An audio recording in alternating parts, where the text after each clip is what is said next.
स्वर्गीय सादानंद मित्तल की जयंती के अवसर पर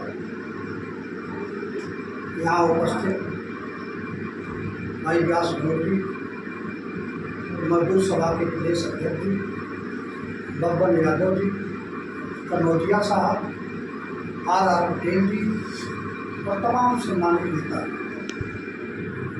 चूँकि हमारा सबसे पहले दोषी चीनी मिल में किसानों की लूट हो रही है और उस समय इंटर समय बीए में पढ़ने का अभी छात्र संघ का अध्यक्ष और जो हमने नज़दीक से लूट देखा तो उस समय कल्पनाथ राय का बहुत आदमी।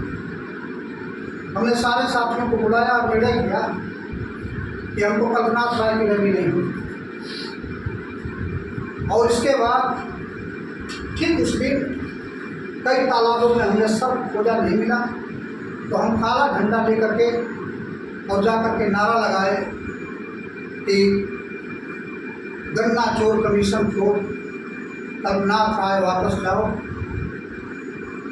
नारा लगाते हुए लाठीचार्ज हुआ, पूरी रैली भगदड़ मच गई और हम लोग पकड़े गए। जब जेल से निकले तो माननीय सरदार प्रसाद अंचल जी ने आकर के हमारी पीठ ठोका और कहा कि तुमने जो ये अलग जगाया है वो लड़ाई का बिगुल फूट चुका है, यह निश्चित है काबिल तारीफ है। हमारे क्षेत्र के लिए गन्ना किसान आते थे और यहाँ भयंकर घटतौली से लेकर के।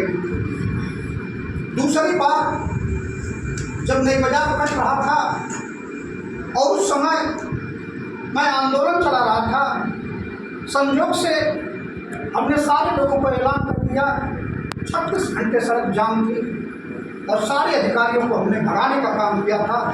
उस समय शंभू प्रसाद डीएम थे, अंचल जी लखनऊ में थे और उनको जानकारी हुई कि ओम प्रकाश बागी के आंदोलन में 36 घंटे से सड़कें जाम है। तो उन्होंने तुरंत फोन किया कमिश्नर और डीएम को, कहा कि अगर कोई बात हुई तो ठीक नहीं पड़ेगा। और अंचल जी के फ़ोन पर शंभूनाथ डीएम साहब आए और आने के बाद उन्होंने कहा कि भीड़ के सामने अपने सारे अधिकारियों से कहा कि तुम जाओ, बागी जी के साथ मैं भी आंदोलन शुरू करूँ। जब हमारे बगल में वो बैठे हमारे कान में कहे कि बागी मैं डीएम हूँ और डीएम हॉटलाइन से मुख्यमंत्री से जुड़ा होता है, तो मैं तुरंत खड़ा हुआ और उन्होंने कहा डीएम साहब अगर ये बाँध कट जाएगा ना तो लगभग हजारों करोड़ रुपए की बर्बादी होगी और लाखों लोग मरेंगे और ये जो पानी है जिला मुख्यालय को भी डुबा देगा। यह चंद पैसा दे करके यह पूरे जिले को बचाया जा सकता है। और तुरंत डीएम अपने स्टोनों को बुलाए और उन्होंने